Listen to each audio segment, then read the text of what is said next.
As Justin and I kind of put this, he called me and he said, well, what do we want to talk about? What do we want to cover? This time of year is always a little bit interesting because the easy thing where a lot of times we talk about is supplementation programs. And what I tried to do was, as I look at maybe some of the production problems that I get involved in, more and more of that kind of stuff is coming back to this time of year and how we respond to our cows maybe being a little bit thin and maybe getting you guys some tools to get in front of a few things.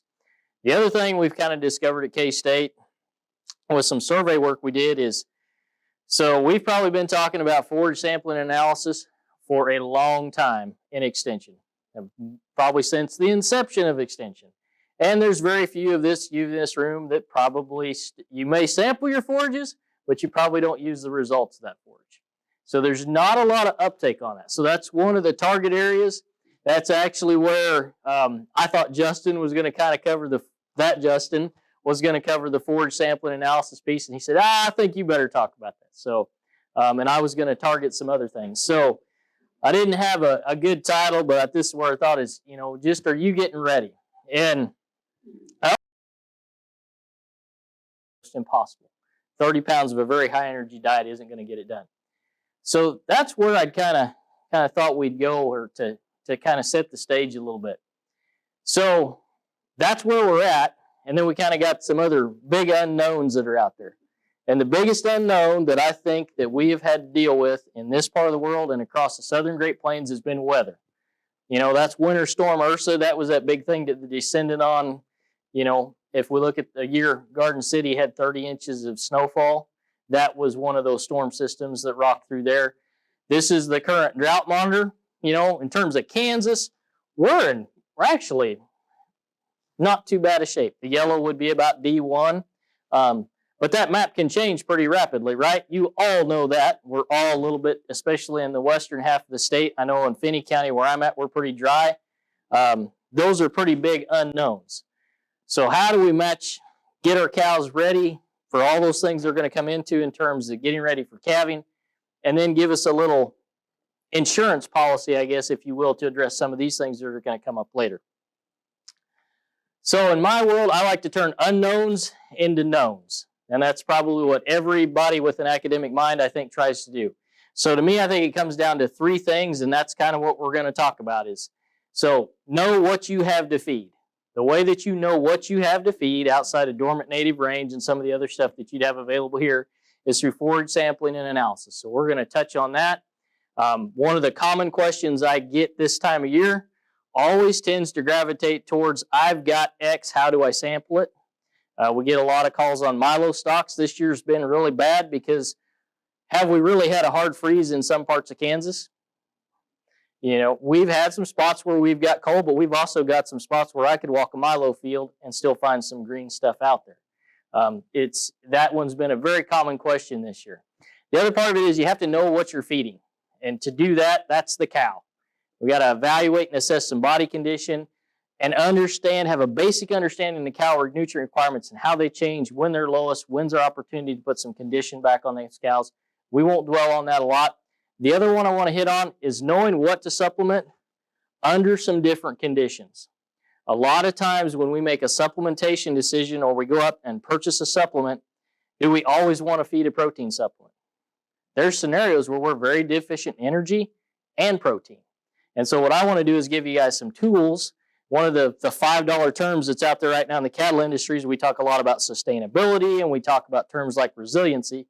Well, that's the biggest resiliency tool I can give you guys, is teaching you a little bit about, well, what do I need to be supplementing under these conditions? And it's not always the same thing. And that's a lot of times where we go back to. We get in those habits of, well, we're just going to, instead of feeding 4 pounds of a 20% range cube, we're going to throw 6 at it. Or we use alfalfa hay. Well, maybe that's the answer. Maybe that's not the answer. Keep hitting the wrong button. So let's talk about forage sampling. And what makes this a little bit more of a challenge for us is forage comes in lots of different forms, right? And they're not all the same, and we don't approach the sampling methods for all those. They're going to be very different. If we look at, and I'm going to try to go through this very quickly so that it doesn't have some length like Justin said, and try to cram a couple things in here. But the most important thing is you sample a forage, it's always a representative sample, okay? What constitutes a representative sample? I used to run the nutrition lab at Mexico State University during my PhD program. What constitutes a representative sample? I used to get a lot of grab. The strangest one I ever got was a bunch of forage shoved inside a Walmart sack in a cereal box of hay. Was that a representative sample? No way. I don't know that it matters, but either way, it wasn't taken with a forage probe. There was no way it represented that forage that was out there. Maybe it represented what the cow would eat. Even that, I don't know what a cow eats. That's pretty hard to discern. But the other thing why is that representative sample really important? Okay? We're going to take that sample, we're going to go from tons to pounds, tons of hay in the field, pounds of hay fed per day per cow, and we're going to take that all the way to the grams, and then in some cases, if we're minerals, to parts per million. So if that's not representative, it's really going to throw us off, especially as we get to, does this supply 10 parts per million copper to this cow? You know, those are the kind of questions we've got to start to ask. That's why that representative sample is really important. The other reason sampling is important, like I alluded to in my lab background, the biggest place we run into errors is when we took the sample. When something goes really awry with the sample analysis, 8 times out of 10, it's going to be how we took the sample. And did we induce variability? Did we pick up urea prills out of the bottom of a feed yard mill or something like that that makes the nitrogen values go high? Did we get a bunch of soil contamination in the sample that makes the ash content and the mineral content 3 times higher than what it should be for that forage? That's where a lot of that error is going to creep into it. So we're going to touch on a little bit on the common forages, but also the stuff that's maybe a little less common. I've only got one slide for bales. We're not going to spend a lot of time on that because I think Justin is a wealth of resources back there on that kind of stuff. The most important thing I could give you with that is use a probe. Don't do the grab sample method. It never works. Never works. Okay? And why is that? What's important is the leaf to stem ratio. That's why it's a hollow cord tube going through that bale. Where's most of the nutrient value going to be at? Leaves. So what happens if you just grab a handful of hay in a pile? What do you normally get? Stems, right? That's where that forage probe is important. There's lots of different varieties of forage probes out there. They all work well. I have some that that are my favorites because they work really well. They've got some other features. Most all of our county offices have got a forage probe they will lease you. They're not as expensive as they used to be. The other thing is you got to sample a fair number of bales, okay? 10 to 20% of the bales out there. If it's lower quality forage, like straw, I can get away with fewer bales. If it's higher quality stuff, it tends to be more variable. What's the most variable baled forage that you guys all deal with in Kansas? That would be fairly common. Sudan hay. Absolutely. That is the most variable feed stuff there is out there. So am I going to sample 5% of those bales or 20? Better do 20 on that, okay? So if you've got your average Makita cordless drill that you bought at Home Depot, how many bale cores is it going to take for the battery that you have? You won't even get to 10, okay? With an 18-inch maybe Penn State forage probe, you might. But if we go to a bigger gun to the gunfight, so to speak, it won't do but about 5. If you're going to sample 10 to 20% of the bales, I would advise you with that forage probe, go get the big, floor drill that's got both handles on it, fire up the generator, typically or the welder, everybody's got one, hook up the extension cord, and just randomly select bales, pick a number in your head, 3 to 5, go every 5 bales down the line. You can put it all in the back of the pickup and you can zip and sample through a set of bales really quickly. I don't recommend the whole cordless drill deal. We just don't get a representative sample, not with the number of bales that most people are going to sample. Let's talk a little bit about silage. That one comes up a lot. Biggest question with silage is, well, when can I sample it? Because a lot of guys come in, they cut it, the harvesters are there. For my purposes and feeding purposes, and I'm not concerned, I'm buying it at a feed yard or anything like that, but for feeding purposes, there's really no point in me sampling that silage until after it's been in that pit or that bag at least 21 days. That's what it's going to take for that fermentation process. A lot of times in the world that I live in, it takes us more than 1 day to finish our silage harvest. So I usually say 28 days. And even if we do get all the silage in the bunker, it may be 2 or 3 more days before we get the guys there to cover it. So that's why I've just bumped it up and said 28 days. I'd rather go to 28 and pull that sample there. The best way to sample a silage face on a large bunker is multiple grab samples. How do you get those grab samples off of a silage face? It's pretty wide, it's pretty broad, right? The easiest way to do it is just during the course of the time you're feeding, during the feeding day. Every bucket of silage, you make an attempt on that day to cover the whole face of that edge of that silage. You know what I mean by face, right? Up and down. Get your 5-gallon bucket there, 2 to 3 grab samples from each one of those loader buckets, goes in your clean 5-gallon bucket. You come back, you load the mixer wagon again, come to a different spot, face off of that loader bucket, 2 to 3 grab samples out of that bucket, goes in your 5-gallon bucket, okay? When you get done at the end of the day, hopefully you've moved the whole entire face about 10 to 12 inches, would be kind of our standard. In that bucket, you've got 3 grab samples or so from each one of those places where you took it off of that silage face. Mix that bucket, pull you a Ziploc gallon bag out of that, and you've got a pretty good representative sample of that day for a silage face, okay? The thing you don't want to do is be these guys here, and that gets a little bit small. Why is that a bad idea? What's that silage going to do? Yeah, you can see where it's caved off. This is a very poorly managed silage face. Some of you remember Dr. Keith Bolson. He made a whole career out of silage safety. I work with his foundation a lot. We try to educate feed yard employees. You never want to approach the face of any silage situation. They'll all collapse, regardless of whether it's 8 foot tall or it's 20 feet tall. Why is that? Well, wet silage weighs somewhere in the neighborhood of wet concrete, 55 to 60 pounds per cubic foot. If it caves off and you're underneath it, you're not going to make it out. There's a very low likelihood that you'll survive that. So always stay back from it. Use the equipment to do that. If you've got silage in bags, okay, we can take that standard forage probe and we can go down that silage bag and poke a hole in it, probe into it, and pull our silage sample out. A lot of times I like to use a little longer probe. If you look at some of the silage bags we have today, that 18-inch traditional Penn State forage probe that we'd use for hay doesn't go very far into that bag of silage. Typically for myself, I carry a probe that its length is about 30 inches. Actually for silage, I'd like to have one that's just a little bit longer if we can get it. Just because if you think about, are we getting to the center of that silage in that bag? So we can probe from both sides, and all we've got to do is just seal that bag back up, and we'll get a little bit of spoilage around that area, but that can be a very good way to sample silage before you start to feed out in those bags. That's the other challenge we run into in a lot of production scenarios with sampling silage is we got to start opening the silage before we have good numbers on it. Is the best silage on the outside of that silage?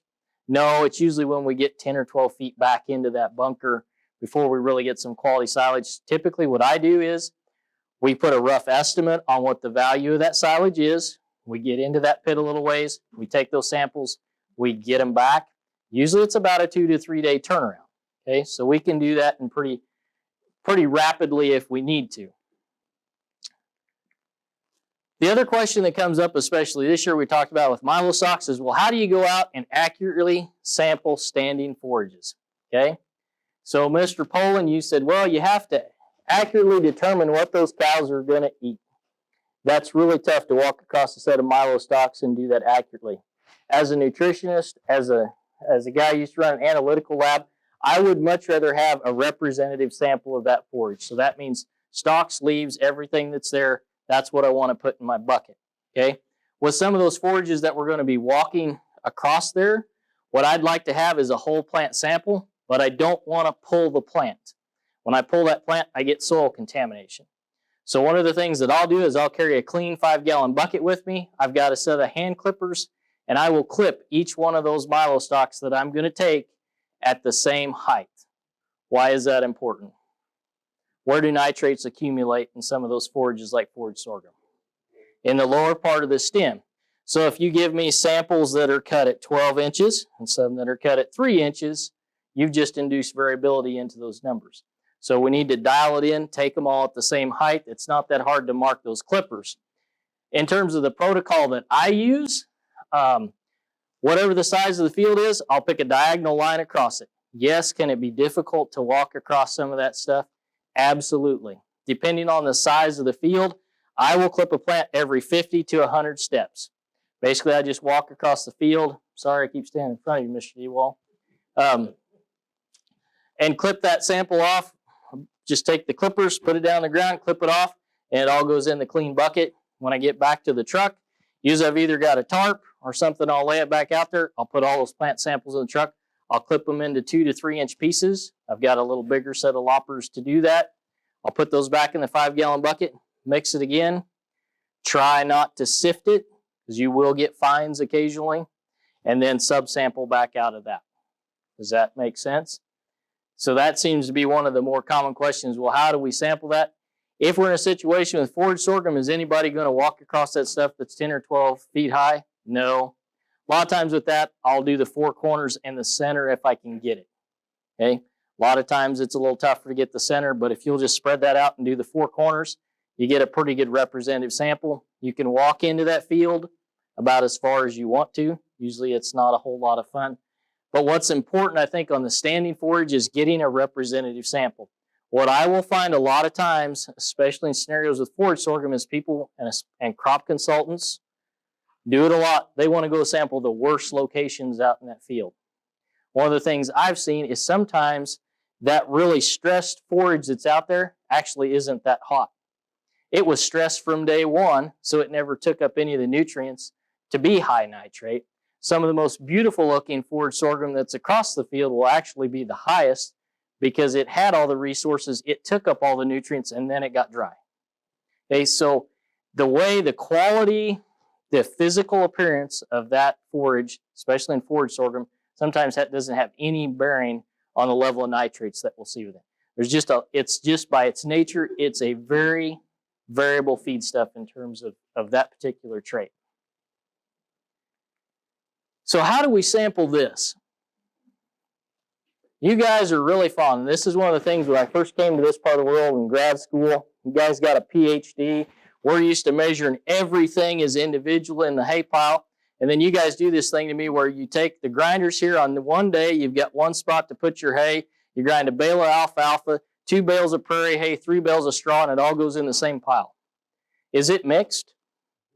Nope, because you can see the straw and you can see the alfalfa. Okay, it doesn't get mixed very well. So how do we sample something like that? It's a very similar approach to the silage. What we've got to do is make a composite sample.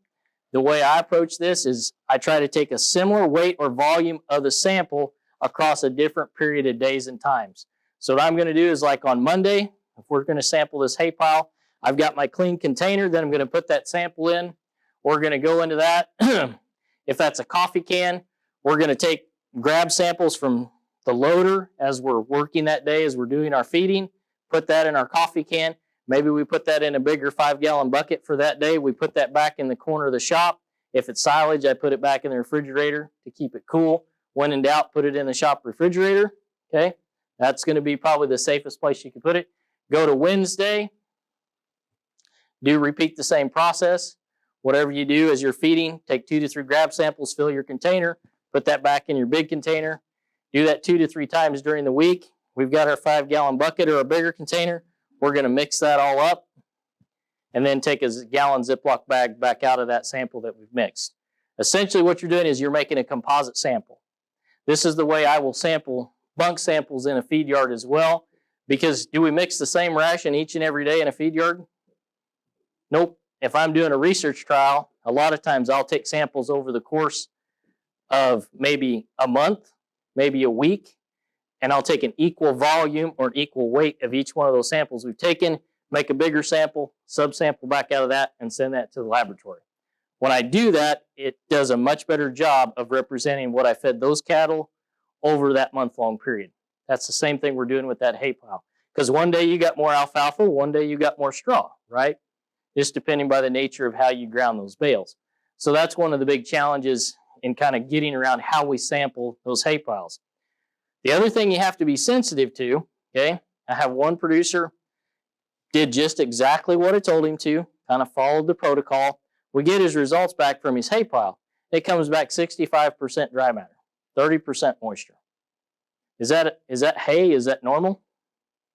Oh, so I call him up and I say, Richard, not you, by the way. But anyhow, I said, did it rain or anything when you took these samples? Well, yeah, we had a couple inches of rain. One of the days I took that sample, he'd sampled the hay from the outside and picked up moisture from the rain. We can start to see those things. So always kind of be sensitive. He just followed the protocol. Monday, Wednesday, Friday, we're going to take samples off the hay pile as we're feeding. Just didn't even think that, oh, well, from the outside of wherever he grabbed from, it had enough moisture in it that hay had picked up and soaked up. Typically, those stacks shed a fair bit of water. It added enough moisture to it that we were able to see it in that analysis and just go back and resample. So always be kind of aware of what you're doing and the environment that it's in. Okay, so how many folks here have sent in a forage analysis? Okay, how many folks know what all those numbers mean? The nutritionist does? That's right. That's probably one of the most, we always encourage folks to do it, but what we've kind of fell short, I always feel like, is we didn't tell you guys what some of those numbers mean. And in fact, some cases we've created indexes and a few other things to maybe get around. If we'd have just taught you, in my bias, what something like ADF meant, we wouldn't need RFB.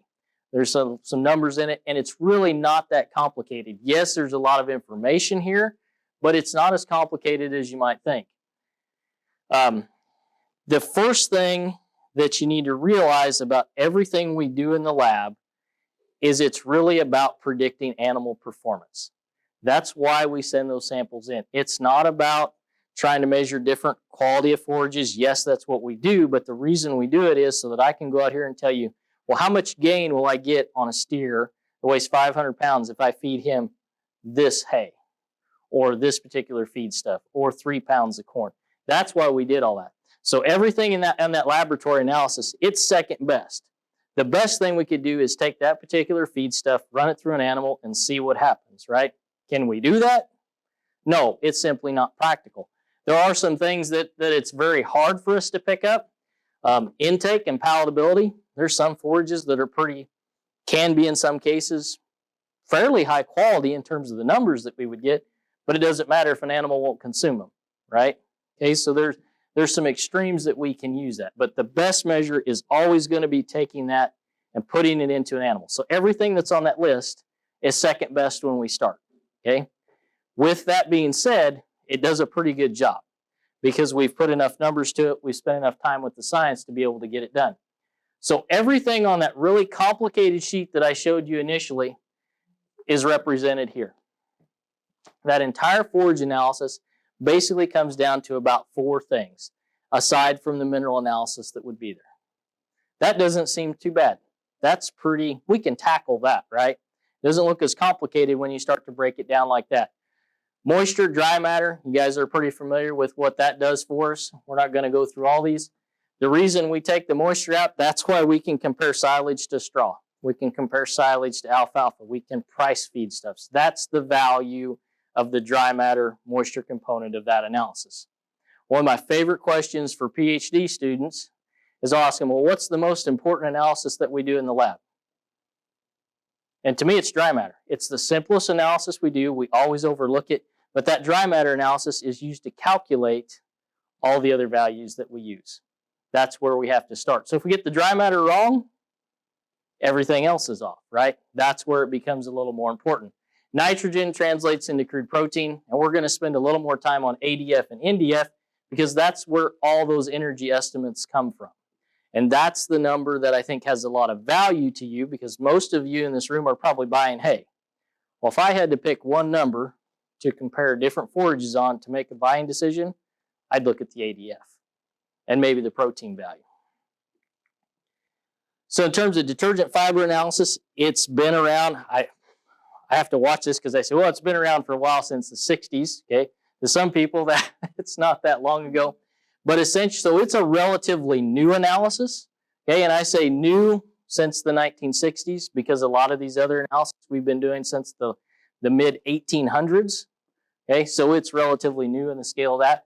Really, all this system does is it divides that plant cell component into two fractions. Okay, we've got a cell contents. So if you picture a Snicker bar, the chocolate is the cell wall, the peanuts and the caramel and everything inside, that's the cell contents. That's the starches, the pectins, all the really high energy good stuff. That's going to be the plant cell contents.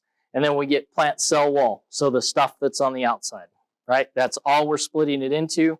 We're not going to talk too much about crude fiber here tonight, in the essence of time. So this diagram kind of breaks down what the detergent fiber system is. So we start off with neutral detergent fiber, or NDF. So that's my cell diagram of a cell up there. You can kind of see the cell wall, the cell solubles. So with the neutral detergent fiber, we wash out the cell solubles. So what I'm going to be left with is hemicellulose, cellulose, and lignin. Which one of those is the least digestible? Lignin, right? Lignin is 99.9% indigestible. We can even use it as a marker in some digestibility studies. Because of that, it gives us an estimate of the bulkiness of that forage because it's just cell wall contents. As a nutritionist, that's the number that we're going to use to estimate how many pounds of this forage can a cow eat. There's a reason that a cow can eat 20 pounds of straw, but she can eat 30 pounds of alfalfa, right? The difference is in that digestibility. Those two forages are going to have very different NDF numbers. Okay, as we break it down one step further, in an acid detergent fiber, we're going to remove the hemicellulose. And so what we're left with there is going to be cellulose and lignin. Okay, given that in that fraction is going to be mostly represented by cellulose and lignin is how digestible? Almost indigestible. That one's going to correlate very closely with digestibility. So that's why all of those energy estimates that you saw on that really complicated forage analysis, and there's 4, 5, 6 of them usually on most analysis, they're all calculated from the ADF number. Okay, so if you had to pick one or two numbers to look at in terms of a forage and assess its quality, ADF's a pretty good one to look at. Okay, that to me is the importance of that number, is what it can do for us, and that it's going to calculate everything else. Okay, we've kind of talked about that a little bit. Want to spend a little bit of time with the net energy system. Okay, a lot of times you'll hear nutritionists just like myself, and even later on in this presentation, I'll say net energy and maintenance, net energy for gain. A lot of people look at that and go, well, what does that mean? It's not really tangible. It means something to me, but it doesn't necessarily mean something to you. All we're doing with this system is we are breaking up the forage in terms of, is it going to be utilized for maintenance or is it going to be utilized for production? If you're on a maintenance diet, how efficiently do you utilize the nutrients that you consume? Typically very efficiently, right? Okay, that's why that line is pretty steep. As we begin to utilize those same nutrients for a productive purpose, okay, we get less efficient. Okay, so it's the relative efficiencies. And what we're doing as a nutritionist with those two numbers is we're adjusting that. We're saying this particular feed stuff, if we're utilizing it for maintenance, it has one value. If we're utilizing it for gain or we're using it for lactation purposes in a dairy cow, that's going to be less efficient, so it's going to be a lower number. So net energy for maintenance numbers are always higher than the net energy of gain or production numbers that you'd see on that typical analysis. Want to talk a little bit about relative feed value. This one's always a fun one. I had this call last week. Producer in eastern Kansas was concerned. He'd gotten his analysis back. He puts up some really high quality brome grass hay. And he says, you know, my analysis indicates that it's not very good. I'm looking at the RFV value and it says it's only 80%. It should be 100 to fall within the category of a high quality forage. Well, that's because RFV is really just an index. It essentially ranks forages back to alfalfa. Is it fair to compare forage sorghum to alfalfa? Is it fair to compare really high quality brome grass to alfalfa? Both of those forages in their own class could be very high quality, but when you compare them to alfalfa, they're always going to be less than 100%. They're always going to fall to the lower end of that scale, okay? So to me, that's why RFV really doesn't have a lot of meaning. But if you're going to buy alfalfa and you're going to be a hay broker, you're going to sell a lot of hay based on The standard rule is what? It's $1 or $1.20 per point of RFV, right? They scale it as an index. So we could have done the same thing with ADF, and it would have applied to all forages. So I tend to like the ADF number. Okay? Do animals have requirements for RFV?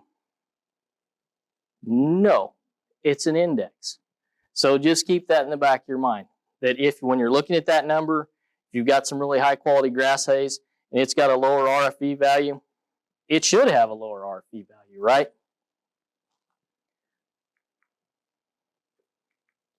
These are small buttons.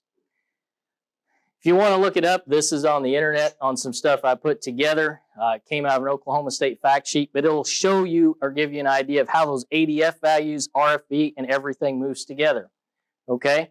If we look at plant maturity, okay, protein, when it's vegetative, is fairly high and then goes down as the plant gets more mature. We see the same thing in native grasses. If you look at ADF values, we get more lignin as a forage gets more mature. So which direction would we expect the ADF value to go? Up, right? More lignin, higher ADF, right? So ADF value is going up. The NDF value is going to go the same direction. If we look at TDN, which is energy estimates you guys are all pretty familiar with for the most part, okay? When ADF is low, TDN should be high. They're inverse to each other. So if you're comparing two forages, look at them, and one has an RF or an ADF value of in the 30s, and another one has an ADF value in the 40s, which one's more mature? The one that has the 40s, right? So you can look at that analysis on some alfalfa hay without even going to the bales, and you can, which one would you expect to have more stem and less leaf? The one that's 40, right? Which one do you want to buy? The 30. Right? It's typically going to be of higher quality. So keep that in the back of your hip pocket. Always ask for the numbers. Okay? One of the biggest marketing tools, if you happen to sell hay, okay, one of the best marketing tools you can do if you want to sell hay is get an analysis on it. I might be a horse guy. I don't buy anything that doesn't have numbers on it. Yeah, I don't have, and most feedlots are almost, and dairies are especially the same way. If it doesn't have an analysis, they're not interested. There's a reason why, okay? They've been burned before. So kind of the second half of the topic that Justin gave me, he said, well, I think body condition ought to be something we talk a little bit about in terms of these cows. And I always kind of have this deal, well, body condition, that's not very exciting. But as I think about one of the statements I like to make is cow body condition kind of drives the bus. And I'll show you some data that kind of illustrates the bus that it drives. It drives everything we do. Everybody in this room knows what a thin cow looks like, right? That's like a train coming down the tracks here later on night. That's the headlight look, right? Well, what I want to get you guys to is, how do we identify a cow that's getting thin before she gets to that point? Because there's not much, a whole lot we can do at that point where she's getting down to this body condition score of 3 or better down here. So where do we evaluate condition? Some of you are livestock judges, probably in a former life here. Where do you look for condition on a fat steer? Hips and brisket. Where do you look for condition on a cow? Tail, head, brisket. How do animals get fat? Front to back, top to bottom. We might have had the same judging coach, maybe. I learned that when I was a 4-H'er. Animals get fat front to back, top to bottom. So if we're going to look at condition, we just rattled off all the areas we're going to look at on a cow. The other area I'd throw in on a cow that I tend to look at a lot is the ribs. And the only reason I do that is that's a very easy way to differentiate, okay, cows that are in the middle of the scale we're going to talk about.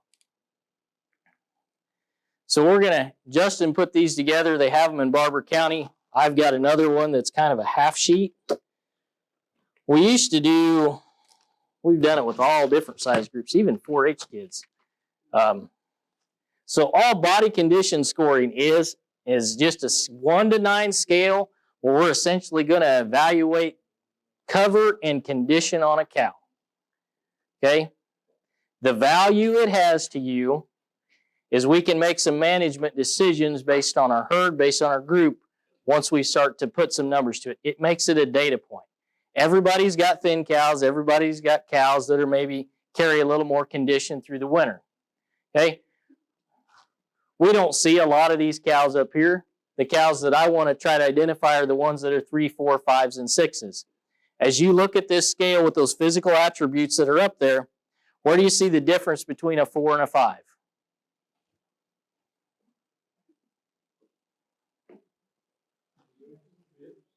One or two. On a cow that's a 4, we can see the 12th and 13th rib. That's why on a cow, a lot of times I will gravitate towards the ribs. We can look at the tail head. We don't see a lot of cows that are 6, 7, 8s. We don't see a lot of cows that are 1, 2s, and 3s. A cow of 1 on this scale is a cow that's pretty much darn near dead, given if we consider that's a 2. Okay, now that's what I would score this cow up here that's on the screen. What do you notice about this cow that we would call a 2? That's a whale of a calf, right? Calf looks really good. Where's most of her nutrients going? Going to the calf. We kind of know those things. Okay, this is a 9. Everybody I've ever seen uses the same cow that they stole the picture off the internet just like I did. We don't see very many whales like this one. They don't exist. And if they do, I'd like to have a picture of it because I don't have permission to use this one. Okay? So, no one's out there. The cows that we've got to get a little bit better at identifying are these cows that are in the middle of this scale, because those are the ones that we're going to see the most. If you've got cows that are in body condition score of 4, those are the ones we need to be able to identify so we can start to put some additional condition on them. If you're a spring calving herd, the time for you to do that is right now. So as you look at times to take an inventory of cow condition and what you have, if you're a spring calving herd, now's a good time to do that because we got a little time. We can make a difference before we get into those later stages. This particular cow came off of a cull cow feeding study when I was at New Mexico State University. This is the same cow in a body condition score of 3, 5, 6, and 7. Okay? What do you notice about a body condition score of 7?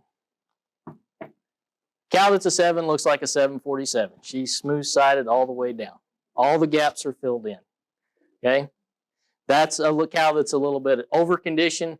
Ideally, the condition score that we're looking at, if you go through that table in front of you, is a 5 or a 6. This is kind of would be ideal. As you begin to see the 12th and 13th rib, that's where we move into the body condition score 4. That's where we need to make some nutritional intervention. Okay?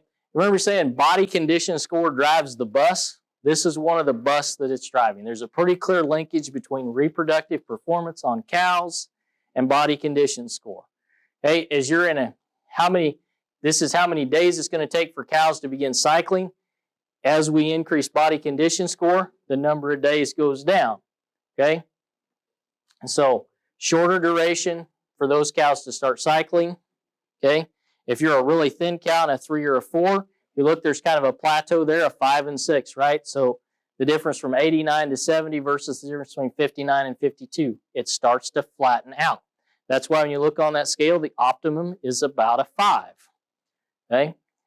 Same thing here. This is conception rate. You can see kind of the same trend here. Should be an arrow that comes in here. As we get to 5 and 6, we start to see the conceptions rate flatten out. Where does it fall off? 4 and 3. 3 and 4 are kind of a break point. Those are cows that are going to be in trouble in terms of reproductive performance down the road. Remember me saying that if you had thin cows right now in a fall calving herd, you kind of got what you got? So if you've got a cow that's thin in a fall calving herd, you're coming into this time of the year, that's a cow that's probably going to have a high probability of being open. Okay? That's where you can start to see some of the train coming down the tracks a little bit. Here's another one of the buses that we don't think about cow condition driving, but it makes sense. If a cow is in better condition, okay, she's going to produce higher quality colostrum, right? When she does that, she's going to pass that on to her calf. So this is the effective body condition score on calf immunity. This is serum IgG levels.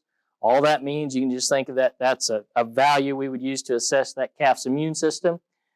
Just like the other data for reproductive performance, 5 and 6 are kind of a break point. There's something about that particular point in that cow's physiology that's going to right in there between 3 and 4.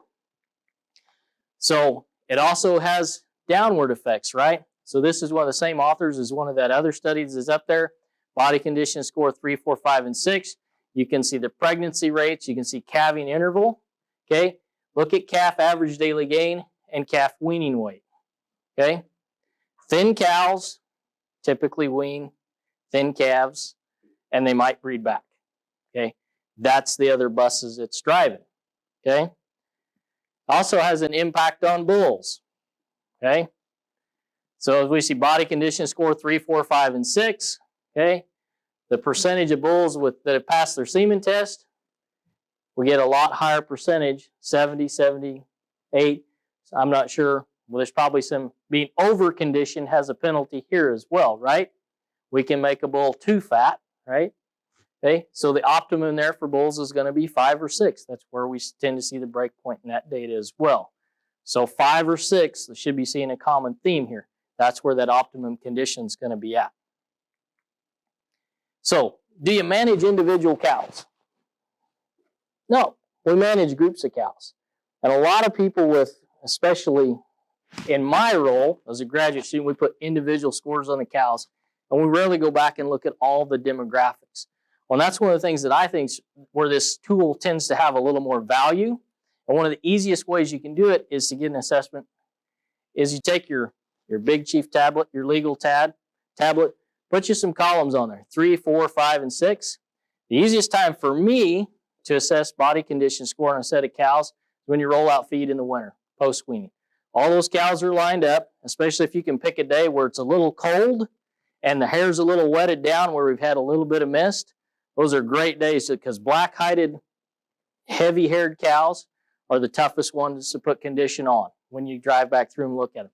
So I like to kind of pick maybe the not the best day to look at cow condition. I'll have this sheet in front of me, go down 3, 4, 5s, and 6s. You don't see a lot of the extremes, so you can put 3, 4, 5, and 6. Just make tally marks on that particular tablet. So you've got it like this. If you turn that tab of paper, you've got a nice bar graph that shows where your group of cows is at. All you got to do is flip it around, right? Had a wrestling coach that told me keep it simple, right? That's pretty simple. You've got a nice graphic representation of where that particular group of cows is at. Where I've had a lot of success in doing this is I've got some folks that manage different groups of cows in different states. And they have different management, they have different forage values, but we will take body condition scores on those cows at the same time, typically post-weaning. That is a nice benchmark of data where we can use to assess cows. In this particular herd of cows, we've got a fair number of 4s, right? If this was a normal bell curve distribution and 5 was ideal, where should we see more of those cows?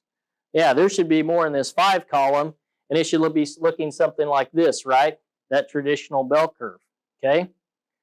This one is weighted a little bit towards the thin cows. This is a herd where maybe we need to look at some additional supplementation. One of the other scenarios that you'll see in some cases with a group of cows is we'll have a group of cows that are kind of centered over here. We have fewer 5s, and then we see some cows that are in quite a bit better condition. What is that an indication of? Could be. That one's a little more interesting when you get 2 distributions in there. You kind of get 2 peaks. It becomes bimodal is kind of a statistical term, right? There's a lot of things that can cause that. I've seen it be created by a cow herd that had some young, thin cows and some older, mature cows that were in pretty good shape, and they were all in the same group. So sometimes that can give you an indication, right? And that may just be an artifact of how we've managed those cows.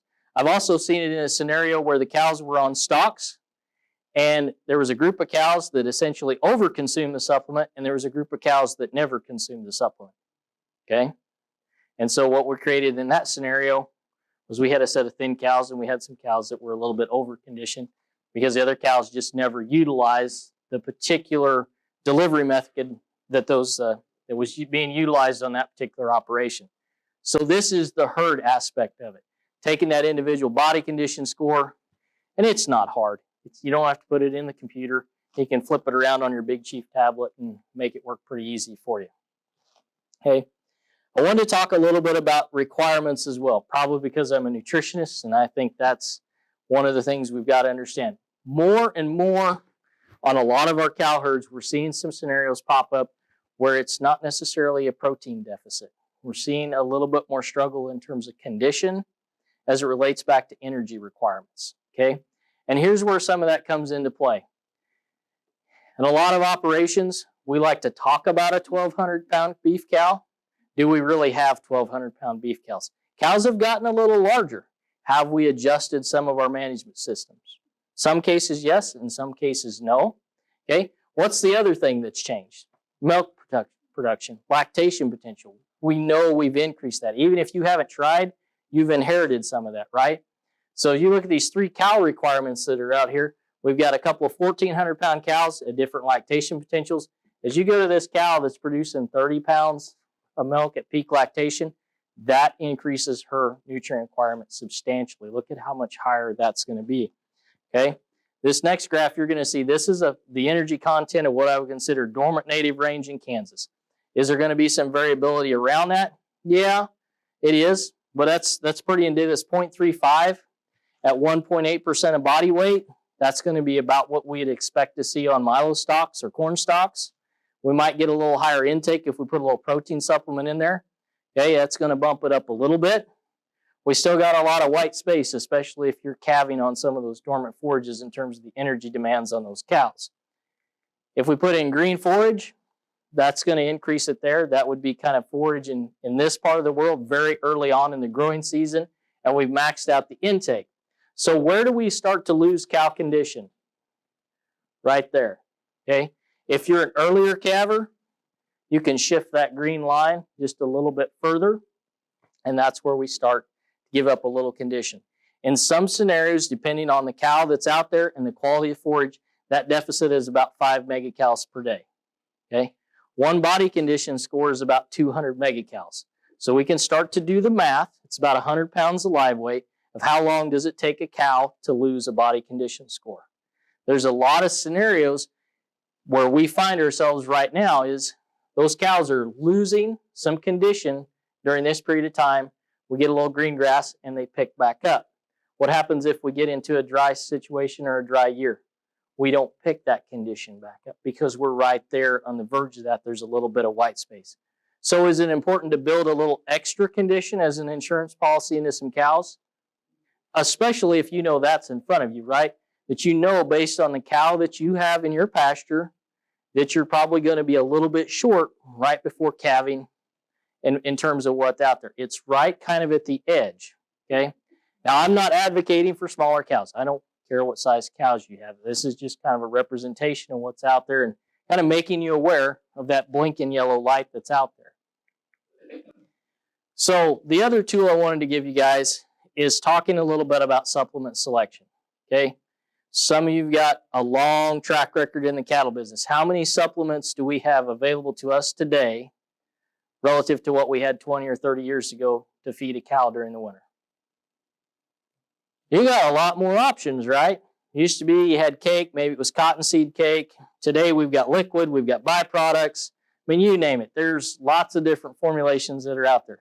So how do you as a producer wade through all that information? Okay? And then you take into account forages and what those are going to be and nutrient quality, forage availability. It's not easy, right? So once again, kind of falling back to that keep it simple situation, supplements fall into 3 categories for me as a nutritionist. They're either going to be an energy. As we break down that energy a little further, they're going to be starch or fiber. What's a starch energy source? Grain, corn. What's a fiber energy source? Yep. Something with the holes behind it. Alfalfa hay would fall into that category. Then we've got protein supplements. What constitutes a protein supplement? And we could debate this definition. I'd call it anything greater than 20% crude protein. Does that mean that alfalfa hay that's 15% crude protein is a protein supplement? It's providing a little protein. I would say that also falls into this 3rd category. We have a lot of supplements today that are really combination supplements. That's where I would put dried distillers grains. Dried distillers grains, pound for pound, has about 95% the energy value of corn. Okay, there's some guys in Nebraska that'll say it's higher.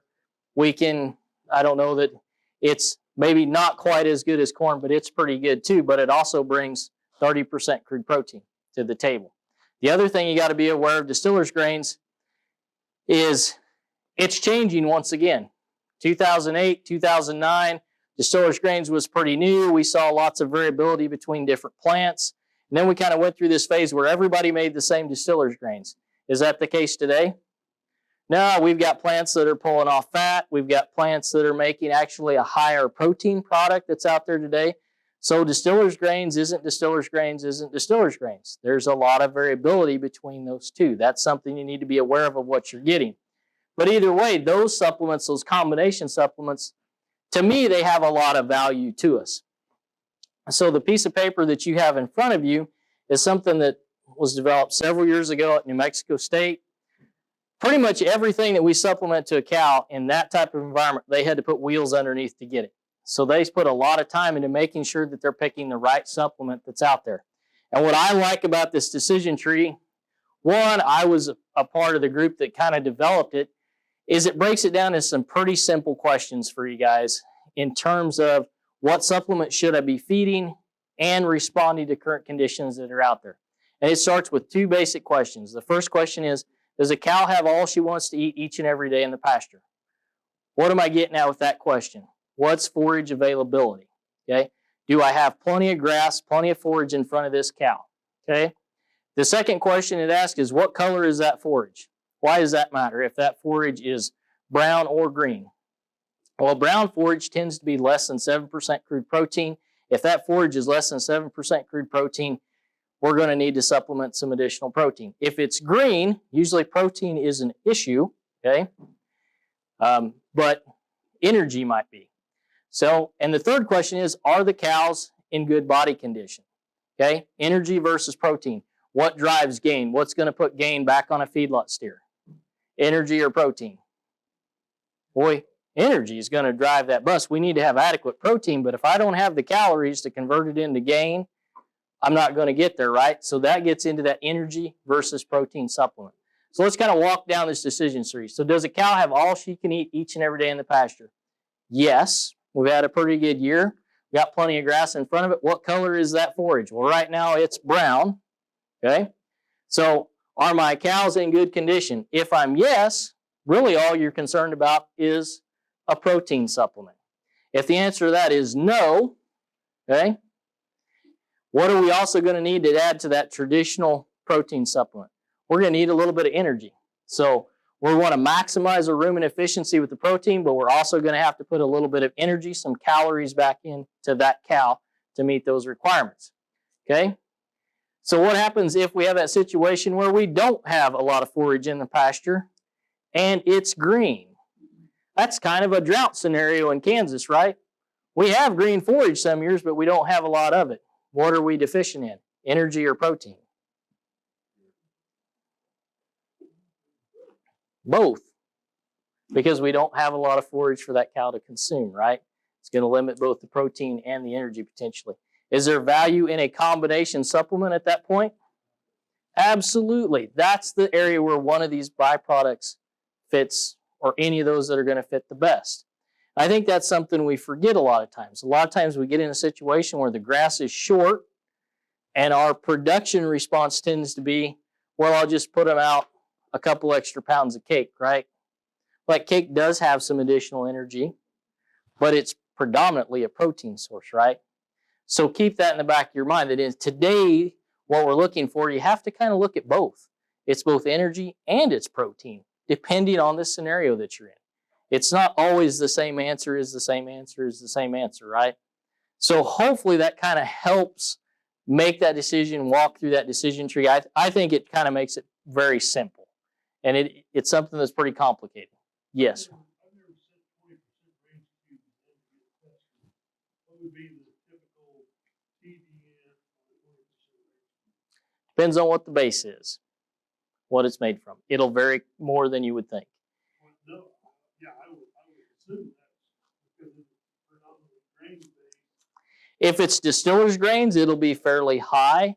If they're more of a, what I'd call kind of the traditional cube where they'd be alfalfa based, a lot of times it's not going to be as high as what some of the distillers products would be. The energy content of a lot of those, what I'd call commercial protein supplements, it's really all over the board when you send them into the lab. Some of them are pretty high, some of them are middle of the road. It really just depends on what the formulation is made from. The other thing to keep in the back of your mind, if you're in that scenario where we need a little bit of energy, what's the most cost-effective energy source that you would have available to you in this part of the world? Corn. Yep. Corn is readily available. There are some rules we've got to follow if we're going to use that starch-based energy supplement. Generally, in terms of energy supplements, my preference would always be, if we're on grass, to go to some sort of fiber base. The distiller's grains is a really good fit. But if that's not an option due to price or availability, and you've got corn in the bin and it's only worth $2.50, a couple pounds of corn is probably going to be the cheapest answer for you. If you've also got a situation where you need calories, what's the cheapest thing to haul? The most energy dense product you can get. So there's a scenario there. Is there a penalty in terms of forage, intake, digestibility if we go above a certain threshold with that starch-based feed stuff? Absolutely. But at the end of the day, we've got to meet cal requirements. So, where does it matter? Okay.